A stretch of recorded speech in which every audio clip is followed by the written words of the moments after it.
무엇인가입니다. 사실은 이 무엇인가라는 시리즈로서 계속해서 아마 당분간은 이렇게 나갈 것 같습니다. 그 이유는 어떤 분을 만났는데 이분은 객관적으로 굉장히 감사할 조건이 엄청 많이 있는데 이분은 자기가 누리고 있는 그 모든 것들을 당연하게 여기면서 자기가 없는 것에 대해서 계속해서 불평하는 것을 이렇게 봤습니다.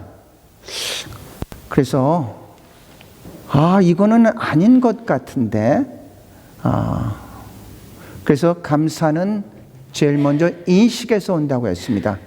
우리가 옆에 있는 사람이라든지 누리는 것든지 이게 당연한 게 아니라는 것을 인식하면서부터 감사가 시작되고 겸손함으로 감사를 할 수 있고 감사를 할 수 있는 자만이 오히려 더 큰 감사의 조건들이 온다고 해서 감사에 대해서 했고 지난주에는 교회란 무엇인가, 우리가 신앙생활을 한 그 연륜만큼 우린 교회 생활에 너무 익숙하다 보니까 나는 다 알아, 나는 오래 다녔으니까 신앙이 성숙해, 스스로 착각을 하면서 살아가는 사람들이 참 많이 있다는 얘기입니다. 우리가 누리는 것, 우리가 하나님 앞에 오는 것, 이 모든 것들이 당연한 것도 아니고 익숙한 것도 아니고 하나님의 은혜라는 것을 우리가 알아야 될 줄로 믿습니다. 옆에 있는 사람이 여러분 당연하다고 생각하십니까? 그렇지 않지 않습니까? 옆에 있는 사람에게 인사 한번 하시죠. 한번 옆에 있는 사람 인사합시다. 네. 이렇게 인사합시다. 뭐라고 인사한다고요? 뭐라고 인사했으면 좋겠어요?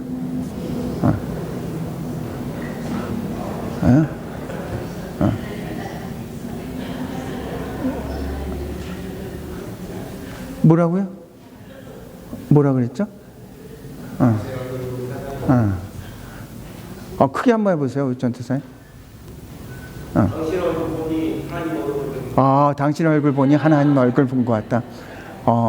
근데 왜 저를 보면서 그래요? 옆에 사람을 보면서 해야죠. 이렇게 하시죠. 당신을 보니 살만 나는군요. 네.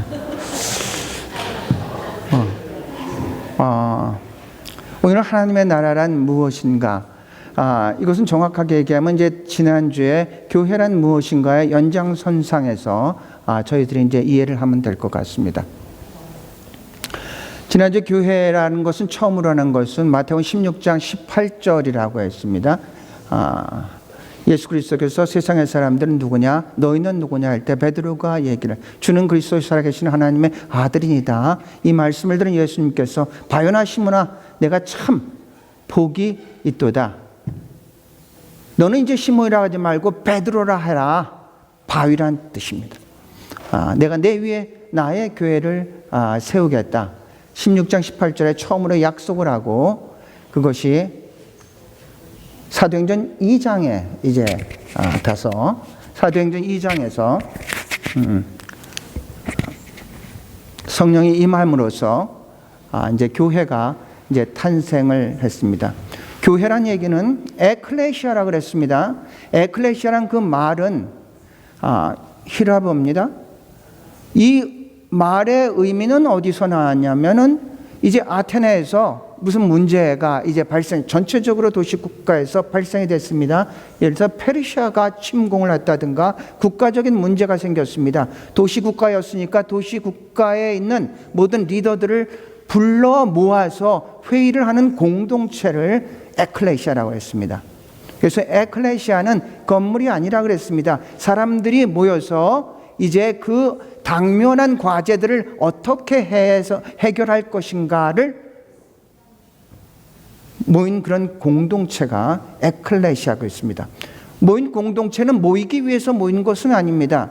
모여서 이 문제를 어떻게 할 것인가 각자 임무를 부여를 해서 그 임무의 부여를 받고 그리고 자기의 삶에 자기의 터전으로 흩어져서 받은 사명대로 거기에서 살아가는 것을 얘기를 하는 겁니다. 초대교회는 성령을 받고 이 공동체가 예루살렘에 안주를 하고 있었는데 이 안주하고 있던 공동체에 스데반이 7장에 죽음으로써 이제 흩어지는 공동체가 이제 되게 된 거죠. 그래서 흩어졌죠. 아테네에서 회의를 해서 각자 지역으로 흩어졌었던 것처럼 교회도 흩어졌습니다. 흩어진 공동체가 무엇을 하는 공동체입니까? 흩어져서 자기의 달란트를 통해서 자기의 맡은 사명을 그 흩어진 곳에서 잘 감당하라고 하는 겁니다. 이것을 우리는 바실레아라고 합니다. 바실레아라는 것은 나라란 뜻입니다. 나라, 킹덤이라는 그런 의미를 가지고 있습니다. 바실레아는 주기도문에서 나라에 임하옵시며 하나님의 나라를 의미를 하고 있습니다. 킹덤이라는 의미는 바실레아는 두 가지의 의미가 있습니다. 하나는 왕국이라는 의미 있고 또 하나는 통치라는 의미가 있습니다. 그래서 바실레아라는 것은 어떤 의미냐면 하나님이 통치하는 왕국이란 그런 의미를 갖고 있습니다. 하나님이 통치하는, 하나님이 주권자가 돼서 통치하는 그것을 바실레아라고 이제 이야기를 합니다. 오늘은 그 바실레아 하나님의 나라에 대해서 은혜를 나누고자 합니다. 이것은 윌리엄 보스가 글을 Who Cares?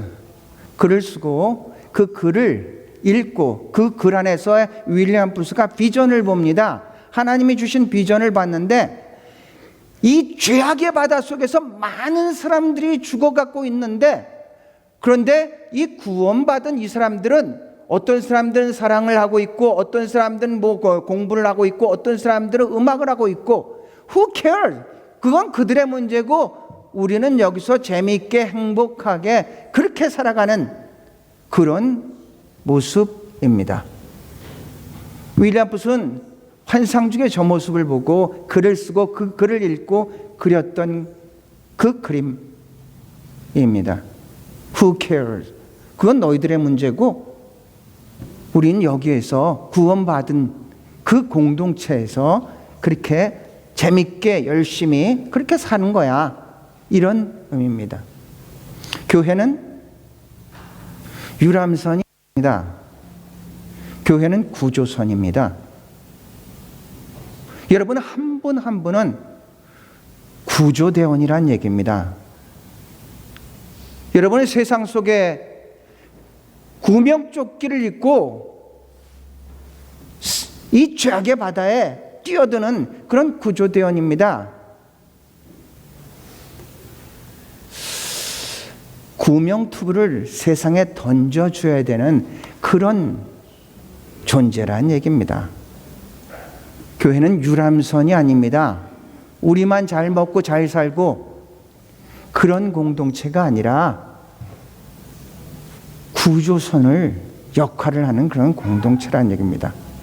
윌리엄 붓은 그런 얘기를 합니다. Saved to save 합니다. 우리가 구원을 받은 것은 구원받지 못한 자를 구원하기 위해서 먼저 구원을 받았다는 이야기입니다.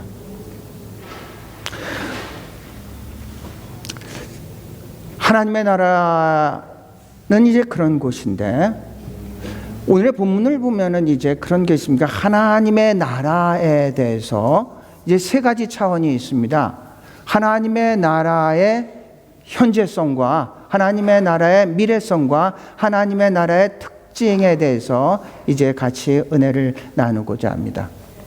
먼저 하나님의 나라의 현재성에 대해서 이야기를 나누겠습니다. 같이 본문을 조기를 읽어보십시오. 같이 읽어보겠습니다.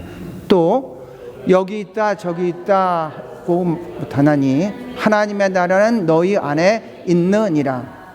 하나님의 나라의 현재성에 대해서 얘기를 하고 있습니다.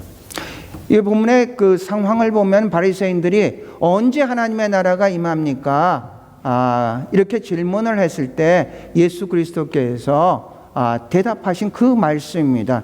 여기 있다 저기 있다 하나님의 나라는 것이 아니라 하나님의 나라는 너희 안에 있다.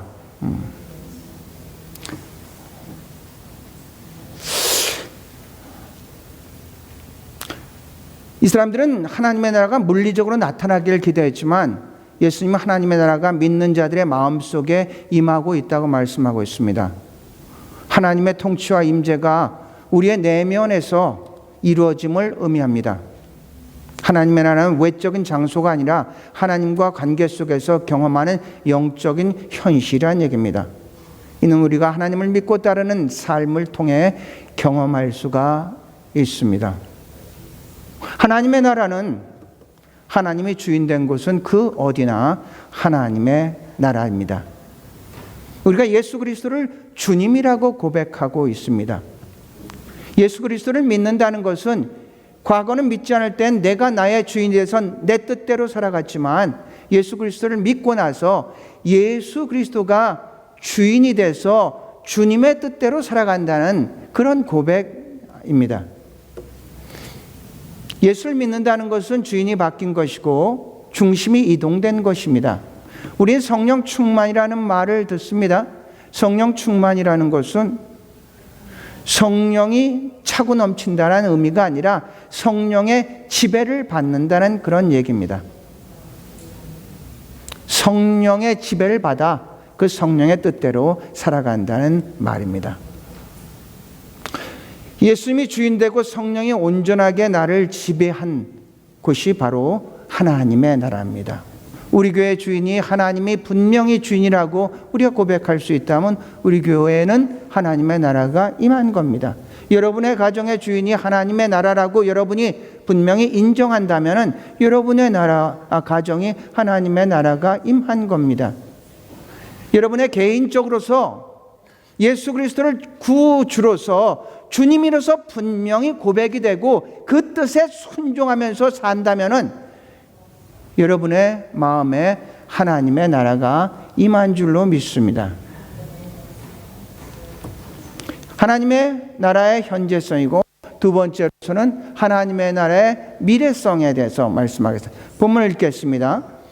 또 내가 새 하늘과 새 땅을 보니 처음 하늘과 처음 땅이 없어졌고 바다도 다시 있지 않더라. 새하늘과 새 땅은 하나님께서 창조하신 새로운 질서와 세계를 의미합니다. 처음 하늘과 땅이 사라지고 죄와 사망이 없는 새로운 장소가 창조가 시작된 것입니다. 이는 하나님의 백성이 거주할 거룩할 성을 상징합니다. 신부가 남편을 위해 단장한 것처럼 하나님께서 그의 백성을 위해 준비하신 완변한 거처를 나타냅니다. 하나님의 나라는 현재적인 것이면서 동시에 하나님의 나라는 미래적인 것입니다. 우리가 그냥 이해하고 있는 죽어서 가는 그 하나님의 나라, 미래적인 것들을 얘기를 하고 있습니다. 하나님의 나라가 미래적으로 언제 이 땅에 임할지는 아무도 모릅니다. 하지만 그 징조는 성경에 기록되어 있습니다. 마태복음 24장을 종말장이라고 합니다. 종말장은 종말의 징조에 대해서 나타나 있습니다. 거짓 선지자가 난무하고 전쟁이 일어나고 기근과 지진이 있고 배신과 불법이 성행하는 것입니다. 그리고 천국 복음이 땅끝까지 전해질 때 종말이 온다고 했습니다. 종말은 양날의 검과 같습니다. 심판의 날인 동시에 구원의 완성의 날이기도 합니다. 이 종말에 대한 잘못된 신앙 의식을 가지고 있기 때문에 신앙생활에 굉장히 많은 문제를 일으키는 분들도 많고 또 이단도 계속해서 나타나고 있습니다. 개인적으로 신앙생활에서 잘못됐다는 얘기는 뭐냐면 종말을 기대하며 현재를 우습게 생각하고 살아가는 그런 사람들이 있습니다.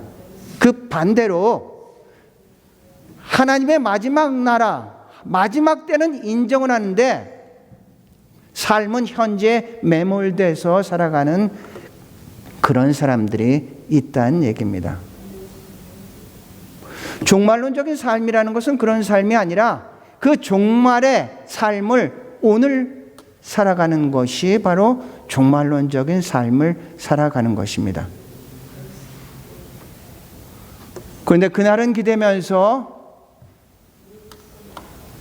오늘은 대충 살아가는 것, 이것은 잘못된 신앙생활이고, 또 그날은 믿는다고 하면서 오늘의 나의 삶은 그날과 아무런 관계없는 자기의 생각대로 세상적인 것만을 추구하면서 살아간다는 것도 또 잘못된 그런 삶이란 얘기입니다.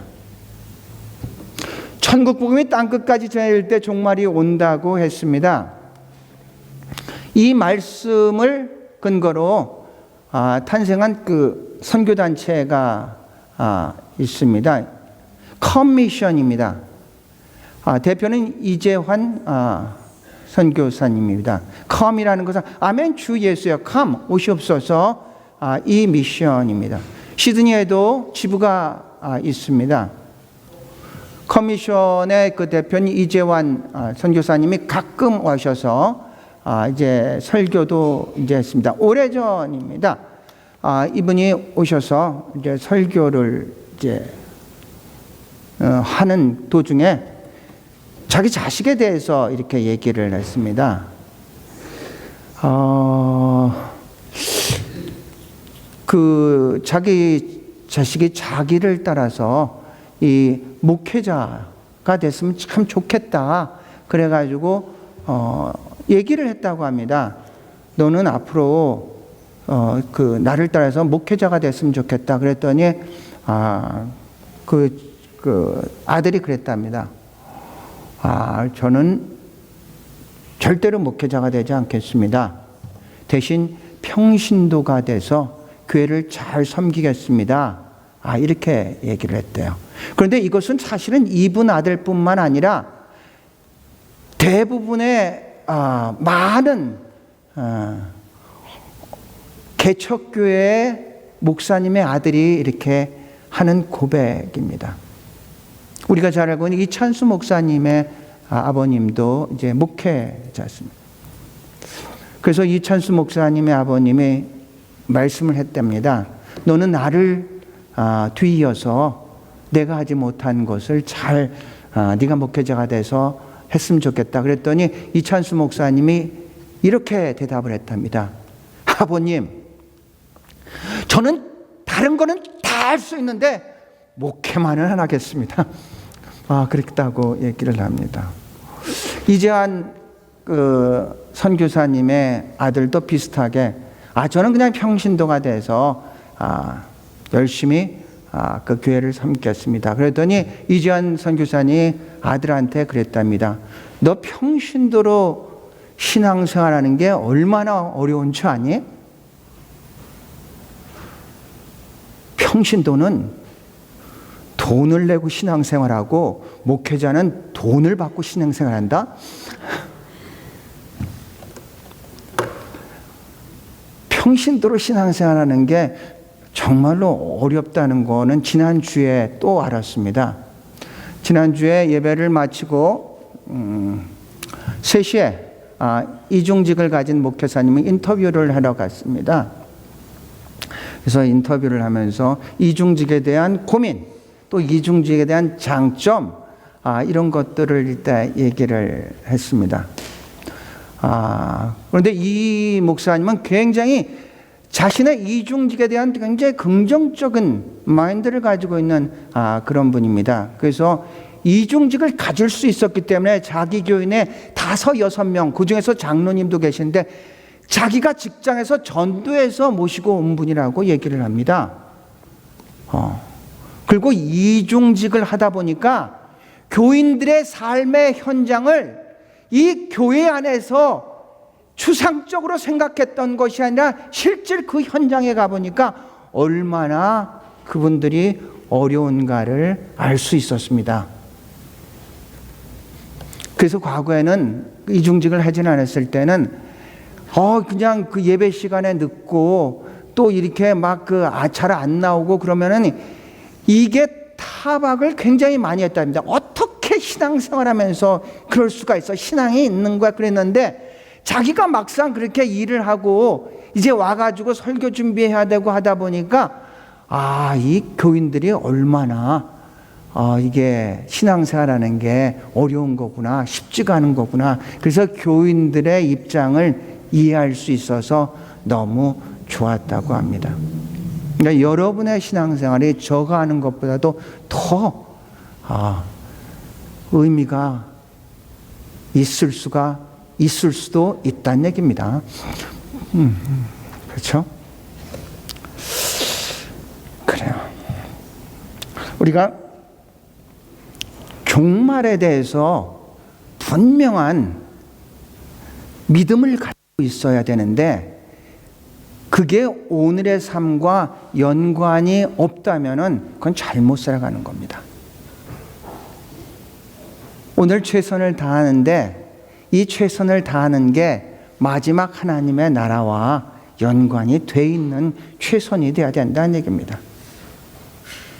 마지막으로서 하나님 나라의 특징에 대해서 세 번째 읽어보겠습니다. 읽겠습니다. 하나님의 나라는 먹는 것과 마시는 것이 아니요 오직 성령 안에 있는 의와 평강과 희락이라. 하나님의 나라가 물질적인 것이 아니라 영적인 본질을 가지고 있음을 강조하고 있습니다. 하나님의 나라는 성령 안에서 이루어지는 내적인 상태를 의미합니다. 여기서 의는 하나님과 올바른 관계를 말하고 평강은 마음의 평화를 얘기하고 희락은 기쁨을 이야기합니다. 하나님의 의, 하나님의 나라에서 하나님의 의는 하나님과 관계된 겁니다. 하나님의 나라에서 평강이라는 것은 하나님으로부터 오는 평강을 얘기를 하는 겁니다. 하나님의 나라에서의 기쁨은 하나님과 연관된 기쁨을 얘기를 하는 것이라는 얘기입니다.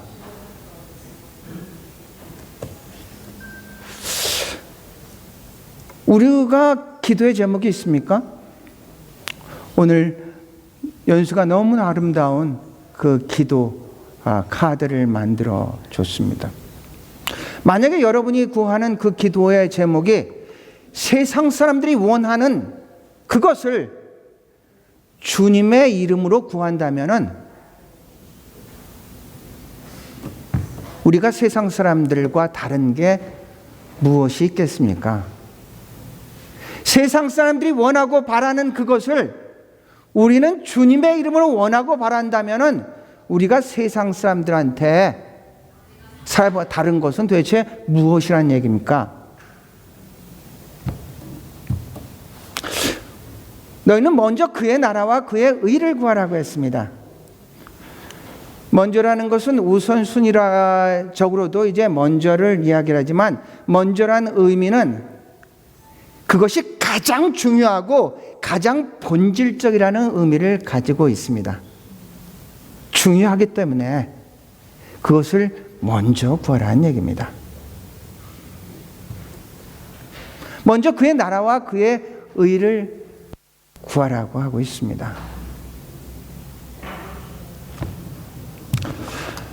내 나라가 아니라 하나님의 나라를 먼저 구하라고 했습니다. 내 의가 아니라 하나님의 의를 먼저 구하라는 것입니다. 외적인 것보다 내적인 것을 먼저 구하라는 얘기입니다. 육적인 것보다 영적인 것을 먼저 구하라는 얘기입니다. 보이는 것보다 보이지 않는 것을 먼저 구하라는 얘기입니다. 사랑하는 성도 여러분, 하나님의 나라는 무엇입니까? 하나님의 나라는 바실레이아라고 했습니다. 바실레이아라는 의미는 왕국이라는 의미도 있고 통치라는 의미를 갖고 있습니다. 하나님의 나라는 하나님이 통치하는 그런 왕국을 얘기하고 있습니다. 그 왕국은 현재적인 동시에 또 미래적인 것이라고 했습니다. 하나님의 통치가 이루어지는 그곳에서는 오직 성령 안에서 의와 평강과 희락이라고 했습니다. 자, 그렇다면 우리의 오늘의 현실로 우리가 한번 적용해 봤으면 좋겠습니다. 우리 교회에 하나님의 의와 하나님의 평강과 하나님의 기쁨이 넘치고 있습니까? 만약에 그렇다면 정말로 우리 교회가 하나님의 나라가 임한 곳인 줄로 믿습니다. 여러분의 가정은 어떻습니까? 여러분의 가정 안에서 성령 안에서 하나님의 의입니다. 내 의가 아니라는 얘기입니다. 하나님의 의는 어디서 등장하냐? 하나님과의 관계성 속에서 이루어지는 의입니다. 하나님의 평강입니다.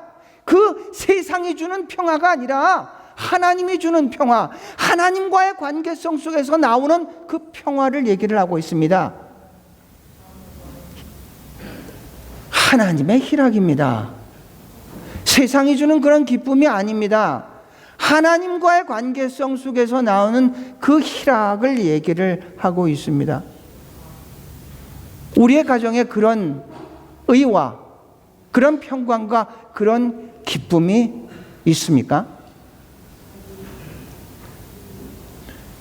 그렇다면 여러분의 가정이 바로 하나님의 나라인 줄로 믿습니다.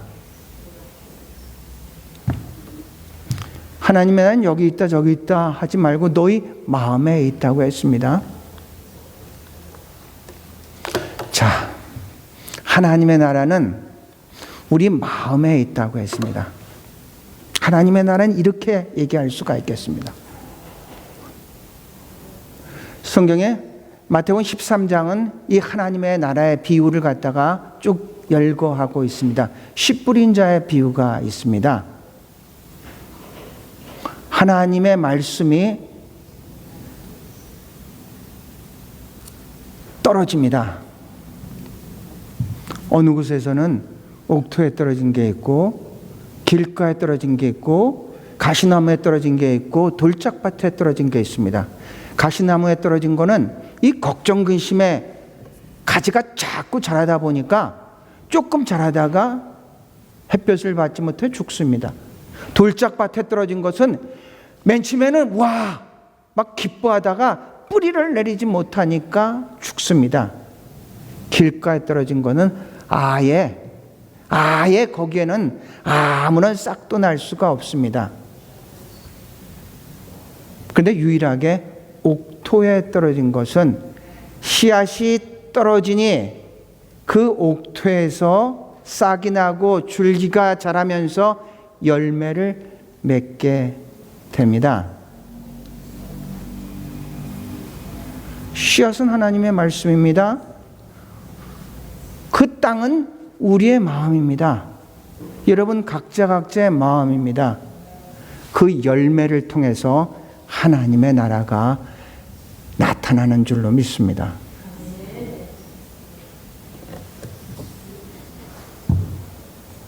바라고 원하는 것은 하나님의 나라는 무엇입니까? 바실레라는 건 어떤 뜻입니까? 하나님이 통치하는 하나님의 왕국입니다. 현재적이기도 하고 미래적이기도 하고 그 하나님의 나라가 임한 곳에서는 먹고 마시는데 거기에 초점을 맞추는 것이 아니라 오직 성령 안에서 의와 평강과 희락이 넘칠 줄로 믿습니다. 우리의 가정에, 우리의 교회에, 여러분 개인에게 그 하나님의 나라가 날마다 임하고 그 임한 하나님을 통해서 여러분이 세상에 가서 그 세상 속에서 하나님의 나라를 건설하는, 확장시키는 그런 삶을 살아갈 수 있기를 주의 이름으로 축원합니다.